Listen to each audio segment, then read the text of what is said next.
Oi, galera do sétimo ano, tudo bem com vocês?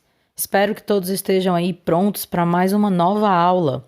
Hoje a gente vai falar sobre um assunto muito importante, a colonização espanhola. A gente falou sobre os povos maias, astecas e incas e também falou sobre uma série de elementos que contribuíram para a queda dessas civilizações indígenas. Vamos lembrar um pouco aqui desses elementos. A vantagem bélica é um dos mais importantes. Os espanhóis dominavam tecnologias de guerra que os indígenas ainda não controlavam, como o uso das armas de fogo movida a pólvora, os canhões, o uso de armaduras e os cavalos, animais que os indígenas ainda não conheciam. Além da vantagem bélica, é muito importante que a gente fale sobre as rivalidades internas entre os povos indígenas. Os imperadores americanos dos povos incas e astecas já tinham uma relação de dominação com outras tribos, diferente dos indígenas brasileiros, que viviam em sociedades muito mais igualitárias. Esses povos que foram dominados pelos espanhóis, eles viviam em verdadeiros impérios, e nesses impérios eles dominavam outras tribos. Essas tribos vão se aliar aos espanhóis. Os espanhóis vão negociar com esses povos que se viam insatisfeitos com os próprios imperadores dos impérios Azteca e Inca.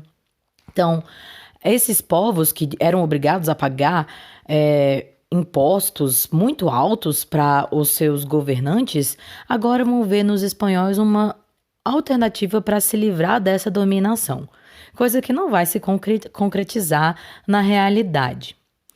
Além desses dois fatores, temos um terceiro fator muito importante, que foi responsável por dizimar milhões de pessoas, que foram as doenças trazidas pelos europeus. Os povos espanhóis e indígenas tinham diferentes sistemas imunológicos e os indígenas não estavam preparados para as doenças que os europeus já eram imunes. Então, os povos astecas, principalmente, foram dizimados por doenças como a malária, a própria gripe, o sarampo, a febre tifoide, e esse foi um dos principais fatores que contribuiu aí para que um número tão pequeno de soldados mandados para um novo continente conseguisse dominar essas grandes civilizações que tinham aqui. Então, depois de conquistar, os espanhóis percebem que precisariam ocupar esse território e controlar essa população para poder realmente extrair as tão cobiçadas riquezas, lá os metais preciosos e todo quanto é tipo de outro produto que eles queriam comercializar e lucrar lá vendendo na Europa. E é aí que começa verdadeiramente a colonização, a dominação desse território. A primeira atividade econômica que eles começaram a desenvolver foi logo de cara a mineração. As populações nativas da América já tinham jazidas de ouro e de prata que já eram exploradas. E esses metais, vamos lembrar, eles eram muito cobiçados pelos espanhóis por toda a Europa, porque era através do acúmulo de metais preciosos que os reis absolutistas, dominando lá os reinos, na Europa, vão medir a sua riqueza. A prata e o ouro, inclusive, eram usados como moeda, cada vez mais. Então, esses metais preciosos são vistos de forma muito diferente pelos nativos americanos e pelos europeus. Os nativos, eles davam um valor muito mais ornamental ao uso do ouro e da prata. Não tinha esse valor financeiro de troca comercial tão grande como tinha para os europeus. Para garantir a exclusividade desse comércio tão lucrativo, dessa extração de ouro e prata, a coroa espanhola estabelece um rígido controle administrativo desse território. E aí vai criar várias formas, vários caminhos para poder realmente controlar a população e extrair essas riquezas. A primeira delas foi as casas de contratação.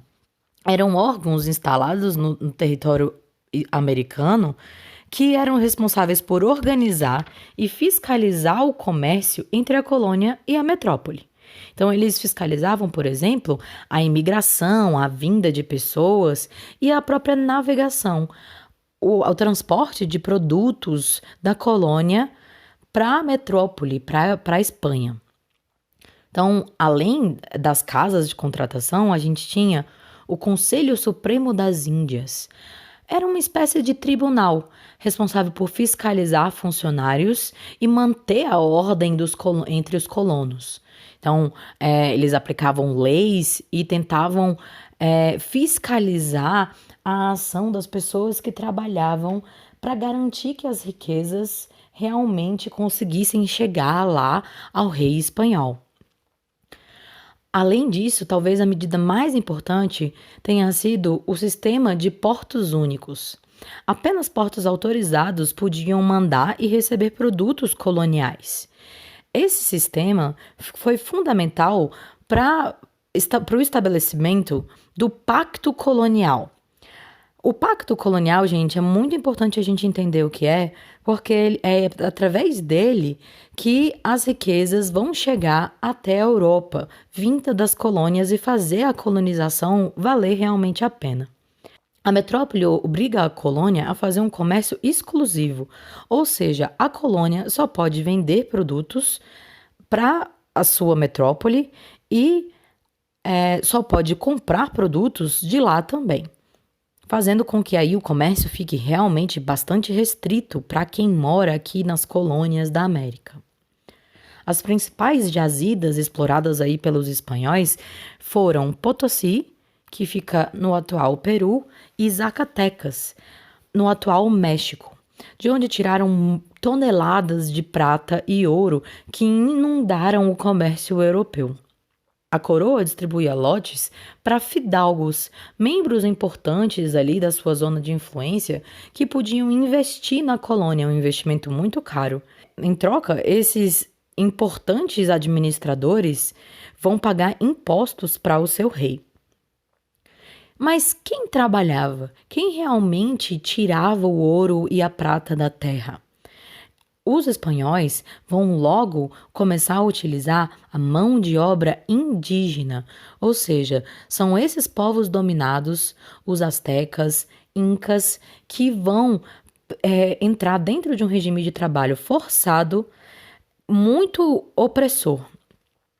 Esse regime de trabalho forçado foi diferente da escravidão dos africanos praticada na colônia brasileira, que a gente já vai poder falar com mais detalhes.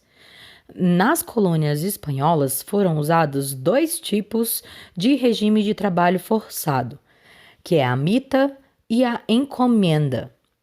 A mita funcionava da seguinte forma: os membros das aldeias indígenas eram sorteados e trabalhavam por cerca de 4 meses por ano para os espanhóis, em troca de um valor financeiro muito baixo como remuneração, insuficiente para pagar as despesas básicas, inclusive a alimentação. Então, os indígenas, eles se revezavam trabalhando para os espanhóis. E nesse processo, muitos morreram no árduo trabalho das minas. Além da mita, os espanhóis estabeleceram a encomienda. Os espanhóis poderiam colocar os indígenas para trabalhar forçadamente, sem salário. Em troca, o encomendeiro teria somente que pagar impostos à coroa espanhola e catequizar os indígenas. A catequização, gente, era a moeda de troca para que se pudesse explorar o trabalho dessas pessoas, porque a catequização, vamos lembrar, era vista como uma coisa positiva pelos espanhóis. Eles achavam que tinham que levar a verdade, né, a mensagem do verdadeiro Deus a esses povos, que tinham a sua própria cultura. Essa cultura era diversa, bastante heterogênea, com vários costumes diferentes de acordo com as diversas tribos e as diversas regiões que foram exploradas pelos espanhóis. Nesse processo, muitas populações foram obrigadas a abandonar os seus costumes e a sua própria cultura, se submetendo às regras estabelecidas pelos colonizadores. Essa aula, gente, principalmente essa última parte, vai ajudar bastante vocês responderem os exercícios da nossa próxima aula, o exercício 10 das páginas 26 e 27. Então fiquem atentos, tá bom? Espero que vocês tenham gostado. Não esqueçam de fazer anotações no caderno de vocês. Voltem o vídeo para o começo, deem pause e lembrem-se que esse conteúdo é muito importante para a gente entender a colonização da América. Então é isso, gente. Nos vemos logo, logo.